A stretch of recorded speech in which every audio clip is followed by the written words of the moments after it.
नमस्कार मंडळी. आषाढी एकादशी आली की सर्वांना पंढरीची वारी या सिनेमाची न चुकता आठवण येते. इतके वर्ष झाली तरीही या सिनेमाची आवड तीळ मात्र कमी झाली नाही. सिनेमाचं कथानक आणि सिनेमातील कलाकारांचा अभिनय अशा अनेक गोष्टी अजरामर झाल्या आहेत. सिनेमात विठोबाची भूमिका प्रचंड गाजली होती.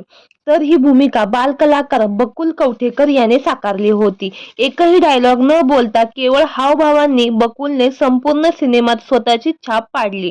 बकुल हा सिनेमाची दिग्दर्शक रमाकांत कवठेकर यांचा मुलगा होता. पुढे बकुलने मोठं झाल्यावर त्याचं शिक्षण पूर्ण करण्याचा निश्चय घेतला. शिक्षण घेत असतानाच त्याला हृदयविकाराचा तीव्र झटका झाला आणि त्यातच त्याचं दुःखद निधन झालं. बकुलने जगाचा निरोप घेतला ही बातमी सर्वांना चटका लावून गेली. बकुलचा मोठा भाऊ समीर कवठेकर आज मनोरंजन विश्वातच कार्यरत आहे. समीरने भावाला आदरांजली म्हणून त्याच्या नावाने प्रोडक्शन संस्था सुरू केली. बकुल फिल्म्स असे या संस्थेचे नाव आहे. समीर यांनी स्वराज्य रक्षक संभाजी, स्वराज्य जननी जिजामाता, राजाशिव छत्रपती अशा गाजलेल्या मालिकांसाठी कार्यकारी निर्माते म्हणून जबाबदारी सांभाळली.